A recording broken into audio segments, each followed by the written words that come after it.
এখন বাজে 4:42 আর এই মুহূর্তে আমরা রয়েছি আরাকু ভ্যালি। আরাকু ভ্যালি টাউনে। এখান থেকে আমরা যত তাড়াতাড়ি সম্ভব ভাইজ্যাগের উদ্দেশ্যে বেরোচ্ছি। 4:42, এটা কিন্তু এম নয়, পিএম, অর্থাৎ বিকালের টাইম। আর আপনারা আগের ভিডিওয়ে দেখেছেন যে আমরা ভাইজ্যাগ থেকে আরাকু কি কি ঘুরেছি, কোন কোন জায়গায় দেখেছি। তার মধ্যে খুব সুন্দর সুন্দর বেশ কিছু জায়গা দেখেছি।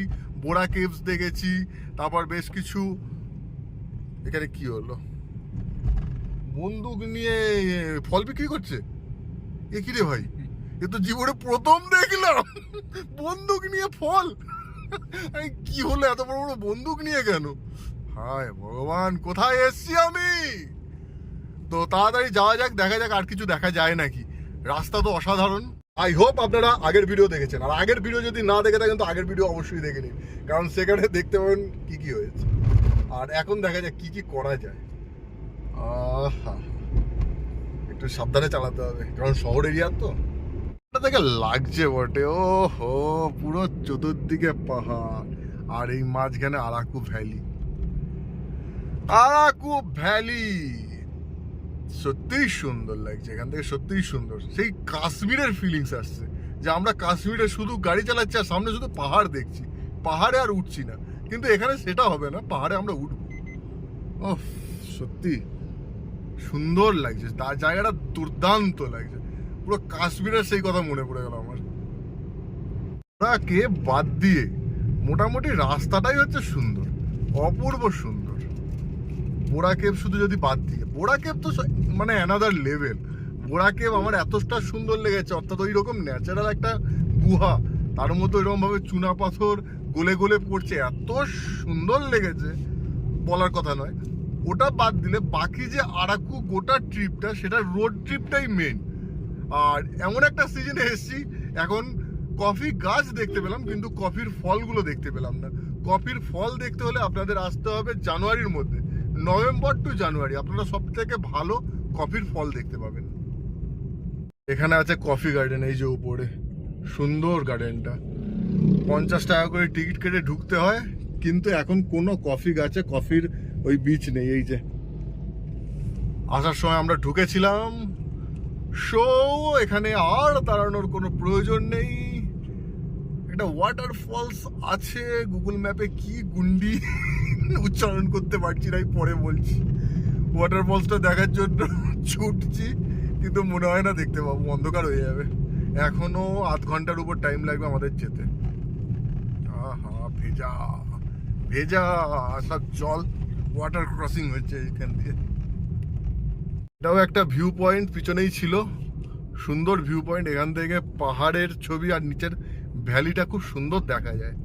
কিন্তু এখানকার নামগুলো এত কঠিন না, না দেখলে আমার মনে থাকছে না কোন জায়গাটা কি নাম। কি যেন একটা নাম ছিল, দেখি এখানে লেখা আছে কি না, এখানে কোথাও লেখা নেই। এই জায়গাটা কি একটা যেন নাম ছিল। সব নামগুলো আমি পরে দিয়ে দেবো একটা লিস্ট করে, এখানে কোন কোন জায়গা দেখার আছে। এখানকার বেশ কিছু নাম এত কঠিন, মানে মনে রাখতে পারছি না। গুন্ডিচা, তারপর কি গুন্ডি, গুন্ডা, তারপর হচ্ছে কি থাটিকলাম, না কি রকম কিছুতেই মনে রাখতে পারছি না আমি। তো আমি পরে দেখছি, আমি যেখানে বলতে ভুলে যাচ্ছি হয় সেখানে দিয়ে রাখবো, নয়তো ভিডিওর এন্ডসে বা ডেসক্রিপশনে দিয়ে রাখবো প্রত্যেকটা জায়গার নাম। আগের যে ভিউ পয়েন্টটার নাম মনে পড়ছিল না, ওটা হচ্ছে Galikonda view point, Galikonda view point. আর এখন যাবো তো থালি, দাঁড়ান দাঁড়ান, থাটিগুন্ডা, না গুন্ডা না তো, থাতিগুন্ডা, থাটিগুডা ভিউ পয়েন্ট অ্যান্ড ওয়াটারফলস। পুরো গ্রামের রাস্তায় ঢুকে গেলাম, কোথা দিয়ে কোথায় যাচ্ছি কিছু বুঝে উঠতে পারছি না। অপোজিট সাইড থেকে আরেকটা গাড়ি চলে আসলে তো মুশকিল হয়ে যাবে। যাচ্ছি টার্ন রাইট। পুরো গ্রামের সরু রাস্তা কেলোর কীর্তি করেছে। Continue for 1 kilometer. কোনো 1 কিলোমিটার যেতে হবে এই গ্রামের রাস্তা দিয়ে, এই বন মুরগি চাপা পড়ে যাবে সরে যা। রাস্তাও খুব ভালো রাস্তা, রাস্তাও ড্যান্সিং রাস্তা, ড্যান্সিং রোড। এই কার ফোন বাজছে? এসে গেছি থাটিগুডা ওয়াটারফলসের কাছে, কিন্তু এটা সিরিয়াস। কিন্তু ঘটনা হচ্ছে ব্যারিকেড রয়েছে, ভিতরে যেতে যাবে নাকি আগে দেখা যাক। জায়গাটা কি অপূর্ব সুন্দর লাগছে, আরে ব্যাপক। আর এই দিকে রয়েছে ওয়াটারফলস।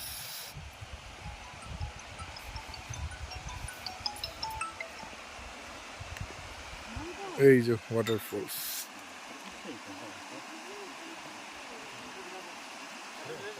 নিচেই নামা যাবে, নিচেই নেমে দেখা যাবে, অনেকটা নিচে নামতে হবে।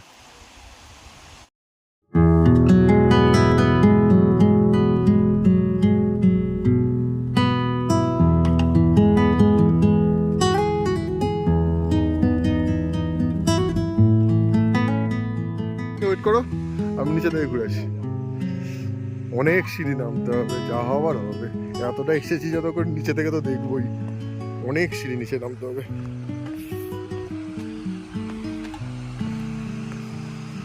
তোটা নিচে একা একা নামছি, গা ছমছম করে না, কোনো লোক নেই, জোর নেই। বেশি নিচে নয় তো, ওখান থেকে যতটা নিচে মনে হচ্ছিল অল্পই তো, ওখান থেকে তো অনেকটা মনে হচ্ছিল। আরে ইয়ার, চলে এসেছি। একটু পাথর দিয়ে নেমে নেমে যাই। আরে আস্তে আস্তে দেখে দেখে নামতে হবে, স্লিপ না খাই। বাহ, ওয়াটার পার হয়ে ওইদিকে যাই। ওয়াও, উপর থেকে একরকম লাগছে, নিচের থেকে একরকম লাগছে। ভাইজাগ আরাকু আসার জন্য সাজেস্ট করবো হচ্ছে ডিসেম্বর জানুয়ারি, এই দুটো মাস। ডিসেম্বরের 15 তারিখ থেকে জানুয়ারির 15 তারিখ সব থেকে বেস্ট টাইম।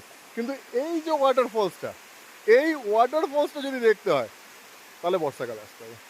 দেখেই বোঝা যাচ্ছে বর্ষাকালে এই ওয়াটারফলসটা কি ভয়ানক হতে পারে, কি হতে পারে। শুধু দেখুন হাঁকগুলো, দেখুন শুধু হাঁকগুলো। ও, এখন তো সামান্য একটু জল পড়ছে, বর্ষাকালে পুরো ধারা নামে, দেখে বোঝা যাচ্ছে পুরো ধারা নামে। আর আমি এই যে জায়গাটা দাঁড়িয়ে রয়েছি, এই জায়গায় দাঁড়িয়ে থাকা ইম্পসিবল। ওই অত দূর ওইখানে লাস্ট দাঁড়িয়ে থাকতে হবে, এই জায়গায় আসা ইম্পসিবল। এতটা যখন এলাম তখন আর একটু জলের ধারাটা কোন দিক দিয়ে কোথায় যাচ্ছে একটু দেখে আসছি। আর কেউ নেই, একটা গাছ অঞ্চলের পরিবেশ, বেশ ভালো লাগছে। যদি অনেকে থাকতো তাহলে এই জিনিসটা হতো না, বেশ একটা অন্যরকম লাগছে। বেশ অ্যাডভেঞ্চার ঠিক বলা যাবে না, কিন্তু অন্যরকম লাগছে। যে আসছে জলের ধারা, এই দিক দিয়ে এদিক দিয়ে যাচ্ছে, দেখা যাক কোথায় যাচ্ছে। একটু সাবধানে যেতে হবে, কারণ অলরেডি ভালো গরম পড়ে গেছে, একটু সাবধানে যেতে হবে। এই যে জলের ধারাটা এই দিক দিয়ে আসছে, ওই উপরে আছে বাবা দাঁড়িয়ে। এই জলের ধারাটা এই দিক দিয়ে আসছে, এদিক দিয়ে এসে কোথায় যাচ্ছে, কোথায় যাচ্ছে, পা পিছলে পড়ে না যাই আবার। হ্যাঁ ঠিক আছে, এই যে ওই আসছে, এখান থেকে কোথায় যাচ্ছে, আরও এদিক দিয়ে যাচ্ছে। চলো আরও একটু দেখা যাক। কিন্তু জায়গাটা বড্ড নোংরা, এখানে পিকনিক করতে আসে বোধহয় লোকে, আর পিকনিক যেখানে করবে সেই জায়গা একদম পুরো নষ্ট করে ফেলবে মানুষ। এই জায়গাটাকে কত সুন্দর করে, মানে নিজের বাড়ির থেকে বেশি পরিষ্কার রাখতে ইচ্ছে করবে মানুষের, তা না এই জায়গাটাকে নোংরা করেছে। এই যে এই দিক দিয়ে আসছে জলের ধারাটা, এদিক দিয়ে জলের ধারাটা এসে এইভাবে নেমে ওই জঙ্গলের মধ্যে দিয়ে চলে যাচ্ছে। ওকে, সারাটা দিন রোদে গরমে ঘুরে চুল টুল তো দেখতেই পাচ্ছেন কেমন হয়ে গেছে, মুখ চোখও কেমন একটা হয়ে গেছে, যেন মনে হচ্ছে সেই তেলচিটে তেলচিটে ভাব হয়ে গেছে। কারণ গরম পড়ে গেছে, ঘেমে যাচ্ছি। ঘামের থেকে বড় কথা, এখানে ঘাম হয়তো খুব একটা হচ্ছে না, কিন্তু একটা বিশ্রী রকম ক্লান্তি আসছে। তো এটাই হয়ে গেছে সমস্যা। বাকি বেশ খুব সুন্দর ঘুরলাম আমরা, মোটামুটি বলা যেতে পারে 90%। জেনারেলি বলে একদিনে মানুষে পুরো আরাকু কভার করতে পারবে না। আমি নিজের এক্সপিরিয়েন্স বলছি, একদিনে আরাকু কভার করা খুব কঠিন ব্যাপার। দুদিন ঠিক আছে, একদিন আরাকুতে থাকুন, যেদিন আসবেন সেদিন ঘুরুন, তারপরের দিন কিছুটা ঘুরে ভাইজ্যাক ব্যাক করুন। এইটা করলে মোস্ট প্রবাবলি খুব ভালোভাবে আপনি আরাকুটা ঘুরতে পারবেন। কিন্তু আমি একদিনে করেছি, তাও আর ওই বাবা মাকে নিয়ে। বাবা মা তো ম্যাক্সিমাম জায়গায় যেতে পারে না, বুড়া কেভসেও মা যেতে পারেনি। তো মোটামুটি খুব সুন্দর ঘুরলাম, দারুণ লাগলো। মোটামুটি 90% কভার। এখন হচ্ছে সেফলি ভাইজ্যাক পৌঁছাতে হবে। এখনও অনেকটা পাহাড়ি রাস্তা আছে অলরেডি, আর কিছুক্ষণের মধ্যেই সন্ধে হয়ে যাবে। চলো এবার আস্তে আস্তে আবার জঙ্গলের মধ্যে দিয়ে ব্যাক করি, উপরে উঠি। উপরে উঠতে তো আবার দম বেরিয়ে যাবে, এতগুলো সিঁড়ি, যদিও খুব বেশি নয় যতটা মনে হচ্ছিল, তো ঠিক আছে। ওকে ওকে, এইসব জায়গায় ঘোরার একটা আলাদা মজা আছে। আমি কোথা দিয়ে চলে যাচ্ছি, এখান দিয়ে নামতে হবে। কোথা দিয়ে গেছিলাম আর কোথা দিয়ে আসছি কিছু মাথায় ঢুকছে না। এই দিক দিয়ে কি গেছিলাম, না ওই দিকটা দিয়ে গেছিলাম, আর এই দিক দিয়ে আসলাম। এই হয়, ঠিক আছে। So bye bye. যদি কখনো বর্ষাকালে আসি, শুধু তোমার জন্য আসবো, শুধু তোমার রূপ দেখতে আসবো, কথা দিলাম। চলো, 30 ওয়াটারফলসকে বাই বাই করার টাইম হয়ে গেছে, আর এই মহাশয়ের গেল না। বললাম একটু চলো ভিউ পয়েন্টটা থেকে দেখে নাও। ঠিক আছে, পরে দেখ। চলো বাই বাই। কখনো বর্ষাকালে আসলে শুধু তোমার জন্য আসবো, অবশ্যই আসবো, কখনো না কখনো তো আসবোই। আপাতত আজকের মতো বাই। এখন ভাইজ্যাক ব্যাক করা যাক। এই জায়গার রাস্তাটা ব্যাপক, আর গ্রামের মধ্যে রাস্তাটা তো সেই ড্যান্সিং রোড। এখানে আবার এটা কি করছে রাস্তা গাইড করে? ভাই একটু সাইড দিয়ে বেরিয়ে যাই। এরা এই মেশিনটা নিচে নামিয়ে মেশিনটাকে তুলতে পারছে না, এই যে এই মেশিনটাকে, ঢালাই মেশিন। ভাই একটু সাইড দিয়ে বেরিয়ে যাই। ওকে ওকে, থ্যাংক ইউ। কত বল আম গাছটা। রাস্তা দেখেছো? এই হুশ করে নেমে গেল, আর ওখানে হুশ করে উঠে গেল। রাস্তা বটে। ও কতটা ডাউন ভাবো এই জায়গাটায়, কতটা ডাউন, যেন মনে হচ্ছে এখান থেকে ধূপ করে পড়ে যাবে গাড়ি। বলতে নেই। না কতটা ডাউন বলে একদম পুরো নিচে নেমে গেল, আবার ওইখানটায় উঠবে ওইভাবে। তো চলো, চল বেটা, চল চল, ওঠ ওঠ। উঠে গেছে। এইবার আস্তে আস্তে অন্ধকার নেমে আসছে, আস্তে আস্তে অন্ধকার নেমে আসছে। কটা বাজে এখন? 6:05। 6:05। কলকাতায় তো একদম পুরো ঘোর অন্ধকার হয়ে গেছে এতক্ষণে। হ্যাঁ হ্যাঁ, কালকে 5:30 ইয়ে করেছিলাম, তাতেই অন্ধকার ছিল। যাক, এখানে এখনো আলো মোটামুটি এখনো আধ ঘন্টা থাকবে, মোটামুটি থাকবে, কিন্তু অন্ধকার একটা ভাব চলে এসছে। এই যে হনুমানের দল, এখানে বিচ্ছিরি রকম জ্যামে ফেসে গেছে, বিচ্ছিরি রকম জ্যামে। জেসিবি নিয়ে ট্রাক যাচ্ছে বিশাল বড়, আর ওটাই পুরো জ্যাম করে দিয়েছে, পরপর 2টো ট্রাক। এই যে গাম্বুরঞ্জন, গাম্বুরঞ্জন এটা আটকে দিয়েছিল পুরো আধ ঘন্টা ধরে জ্যামে ফেসে। একটাকে তো কোনো রকমে পার করলাম, আর একটা এখানে আটকে ছিল। ওফ, সত্যি আর একটু হলেই পাহাড় থেকে নেমে যাব, কিন্তু এখানে আধ ঘন্টা ফালতু জ্যামে টাইম নষ্ট হয়ে গেল। গাড়িতে তেল ভর্তি করে নিই, ফুল ট্যাঙ্কি করে নিই। আর এখানে দাম অনেকটাই বেশি, 108.39। ওয়েস্ট বেঙ্গলের থেকেও এখানে দাম বেশি। ফুল ট্যাঙ্কি করতে 2793 টাকা, আর এত বেশি দাম সত্যি গায়ে লাগলো। আর একটু যদি টেনে দেওয়া যেত উড়িষ্যায় গিয়ে ভরতে পারতাম, কিন্তু রিস্ক নিলাম না। ট্যাঙ্ক ফুল বিন্দাস। এত দাম এখানে। এই যে মিডিল লেনটা, এই মিডিল লেনটায় বোর্ড লেখা রয়েছে নো এন্ট্রি বাইক আর কার, তাহলে ফাইন 1500। আর এদিকে তো কন্টিনিউ পুলিশের সামনে দিয়েই দেখছি ছোট গাড়ি ঢুকছে। কি রুলস এখানকার আমি কিচ্ছু বুঝতে পারছি না, কোন রুলসে চলছে। আমি ফালতু এটা কি সার্ভিস রোডের মতো এখান দিয়ে যাচ্ছি, ওই রোডে নো এন্ট্রি ছিল বলে।